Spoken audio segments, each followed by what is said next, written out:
At the Chopped Open Your Basket Challenge, 4 contestants will have 30 minutes to create a delicious entree using these 4 mystery ingredients.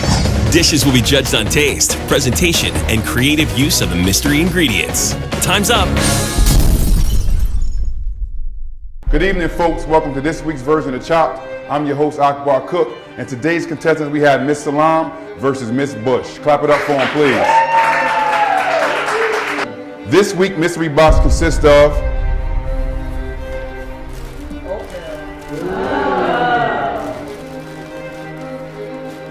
pasta sauce, rotini noodles, tuna fish. So I will explain the rules to the game. First and foremost, you have 30 minutes on the clock to cook these 4 ingredients and make them the highlight of your dish. Are there any questions? Sit, right?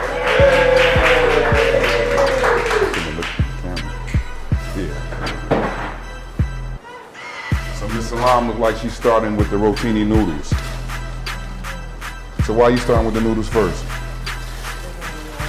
We can't hear you. They're going in the oven. Oh, the noodles are going in the oven, so you gotta boil them first? So you're boiling them to go into the oven? Boil them first before they go. I mean, speak up. You're supposed to be the master chef.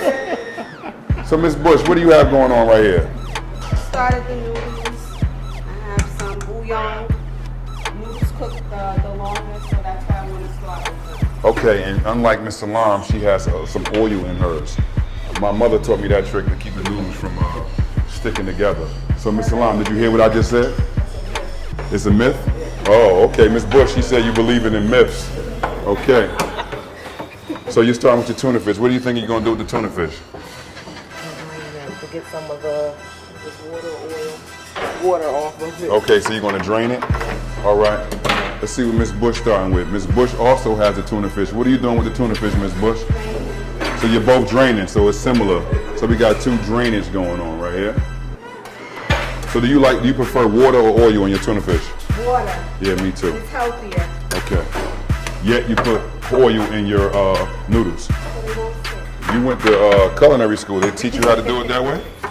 Not necessarily. Oh, okay. So this is your own home method right here? Different folks, yeah. Different strokes for different folks. You heard that, Miss Bush? So what we got going on over here, Miss Salam? We got some onions.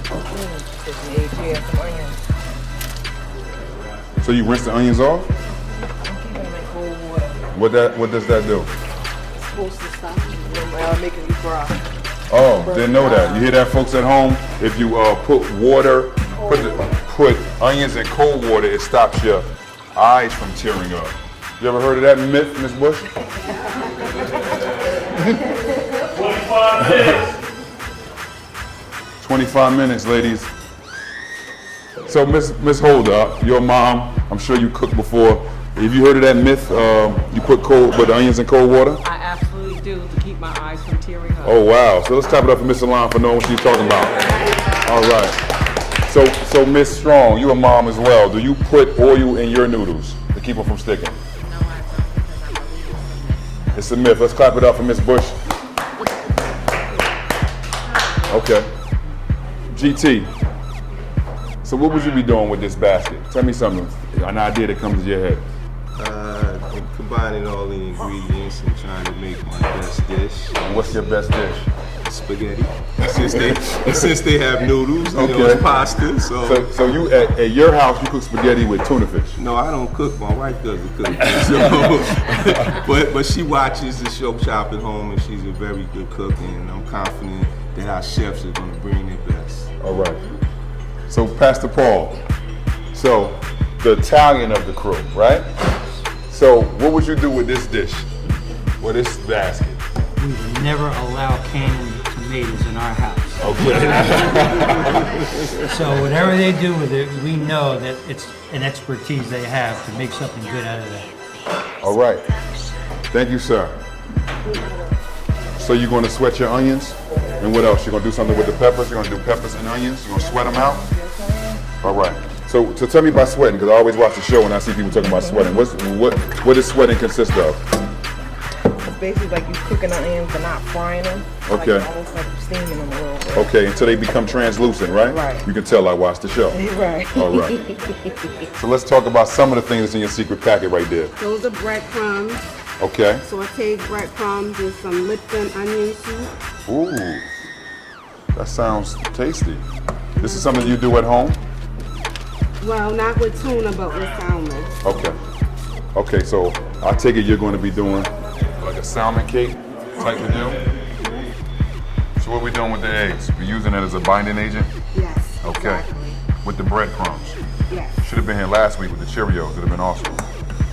So this looks like once the pasta sauce is used, you have all of your ingredients taken care of. You hear that, Miss Lam? She's going to use oatmeal as her binding agent. I'm wondering what you're going to do with the oatmeal. I don't know, grease boil. Grease doesn't boil, right? Miss Lam, what does grease do? It's fries? Gets hot. So Miss Salam is going with the tuna fish in her sauce. So what are you trying to accomplish with this sauce with tuna fish being in it? Okay, tuna fish casserole. So you did tuna fish 2 ways. You hear that, Bush? You did tuna 2 ways? All right, and you have a meatless sauce. How do you think that's going to compare? Healthy, but it's going to be, delightful. Okay, So I think it'll be excellent. all right. Pasta salad with tuna fish in it? You don't do that at home though, right? People do. I say you. No. 10 minutes. So Ladies do. you put tuna fish in pasta? You've done that before? Nah, we have a tuna fish casserole. I have that. I said tuna fish with ragu sauce. Yeah, that's what I said with ragu sauce. With the pasta, yes. I grew up on tuna fish casserole. How about you, Miss Holder? I haven't done it, so I'm curious to see how it turns out. Do you think that's risky? Because she already has a tuna fish casserole, but yet she decided to put it in her. She looks like an expert cook, Okay. so I'm willing to go with her confidence. All right. What's going to happen now that you just cut it on? So we clearly not used to working with electric stoves. You're just looking for a garnish? Right, So you're going to use, what is that? You're going to use some lime? This is a lime and this is... So I always see, tell me something, on Chopped, I always see that they always try to add acidity to the dish. Is this what you're going to do with this? You're going to add acidity to the dish? Or is it going to be for a garnish? It really is just for garnish. It's just for garnish, so no one has it, no acidity. So, I mean, if they would like to eat it, they can eat it, open to eat it, but I mean... okay, you're just looking for something to make the plate look good. That's what happens when you cook. Oh, stuff pops everywhere? When you're frying something, stuff pops. So, That's what happens, right? You cook. it's looking like more of a goulash now. Is it going to stick together for the judges, or is it going to stay together? Or you hope, did you put enough oatmeal in it? Maybe not. You can because see it's it. it looks like it's maybe falling apart. We're going to see. We hope it makes it to the plate. So the great thing about the tuna fish, though, it's already cooked, so if you're just trying to get like a nice browning to it. So Ms. Bush has started plating, Mr. Long. What do you think about that? You still think about garnishes? Okay. 3 minutes. 3 minutes, and Ms. Bush still having technical difficulties with one of her tuna fish fritters. So in reference to shape, Ms. Bush, does it matter if it's round or a rectangle? We're just making it do what it 30 do. seconds. You should be plating, folks, if you haven't done so already. So what was your inspiration for cheddar cheese out the can? Was it that most kids have cheese whiz at the crib? Oh, okay. Did you taste it? Because you said you only know it was done if you tasted it. You tasted it already? Because I seen you just take it out the pan and put it right on the plate. I tasted it before I put it in the pan. Oh, so it was done then? I don't think the cameraman caught that, but okay. All right. Okay, we're going to rewind the tape with that one. Because judges, just eat the tuna fish casserole later. Let it cook some more on the plate. Mr. Lam, you made your 5th one? Your 5th plate.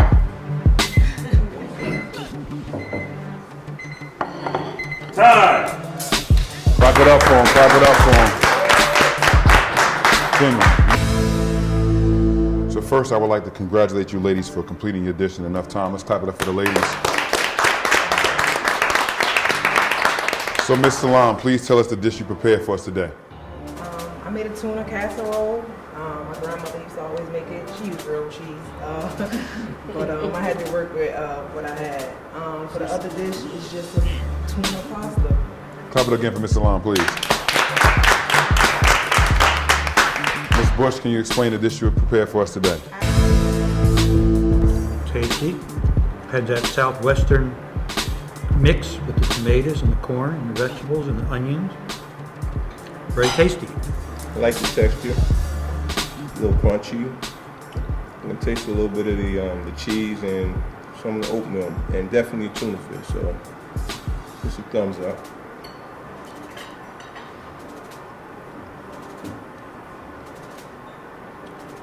It's tasty. You taste the tuna. Don't taste no oatmeal. It's good. Tastes more like a spaghetti with tuna in it. Tasty.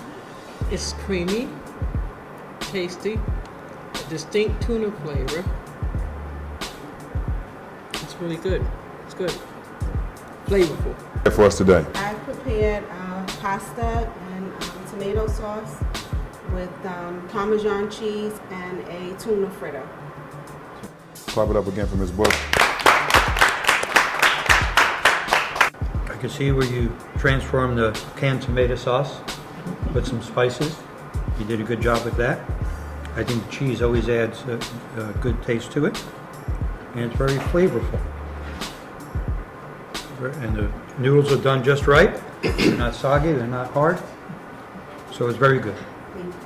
It's moist. You taste the it's like barbecue sauce. There's barbecue sauce in it. But it's tasty. It really is.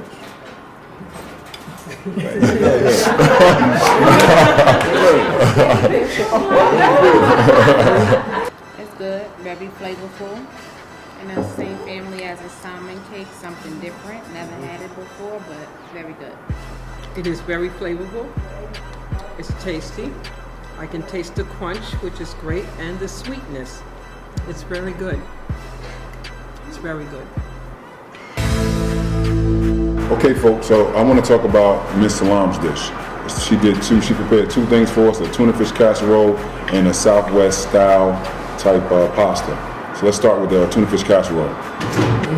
Flavorful. You can taste most of the ingredients.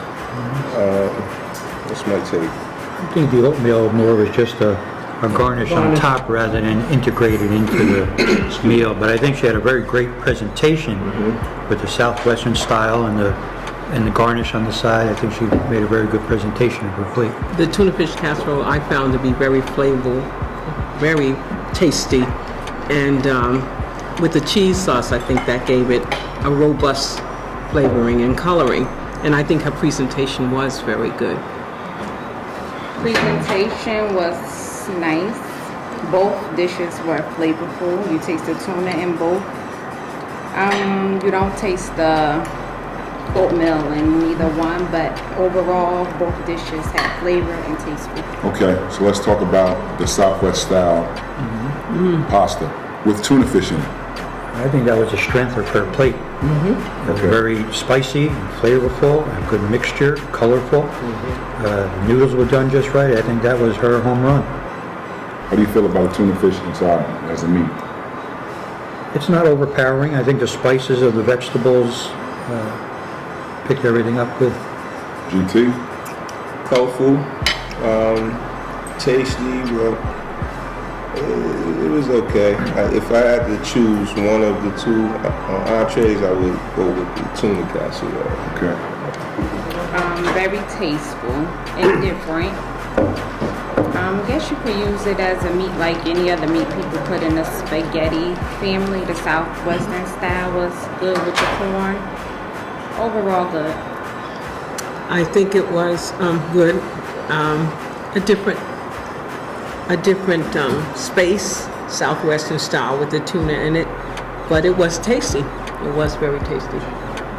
Let's start with you, DT. You had a lot to say about the fritter. So tell me about the fritter. The fritter was excellent. It was something different. Reminds you kind of like a salmon cake. Okay. Very tasteful. A lot of space left on the plate, but that doesn't matter for me because garnishes, I'm going to get rid of them anyway. Okay. But it was very flavorful, and you can taste the onion in it, the barbecue sauce, and it was really moist. I think it had a great texture, great mix, but it really has such a robust flavor. You can taste the onion, you can taste the ingredients, and it really is very good. Seasoned very well. Cooked just right, not dry, very moist, and very flavorful. Good. Well, unfortunately, mine broke apart, so it didn't look good, but it tastes delicious. Again, it is nice and moist. I didn't taste the oatmeal too much, but the spices in it were very flavored, brought it out. Very good. Her pasta was just average. It wasn't a standout compared to the southwestern style. But I think she did wonders with the tomato sauce in the can. But the spices she had to she did transform it. But it was just an add-on to the plate. For her home run, I think it's her. Welcome back. We're going to talk about the dish right now. Ms. Strong. So with Miss Salam, 2 pasta dishes. They were both very flavorful. You didn't taste the oatmeal in neither one. The presentation was awesome. And with Ms. Bush dishes, her fritter was awesome. Very flavorful, moist, cooked to perfection, but her pasta didn't have much going on. So let's find out who's chopped.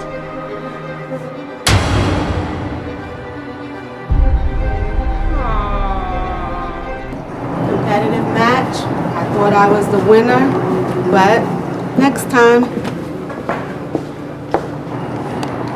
Well, Ms. Salam, we enjoyed your play very much. Your home run was that southwestern style pasta with the tuna. It was very flavorful, very spicy. They just lifted our palates to new heights. And your presentation, you presented your plate very well with the garnish. It was just a beautiful plate to see and delicious to taste. So thank you very much.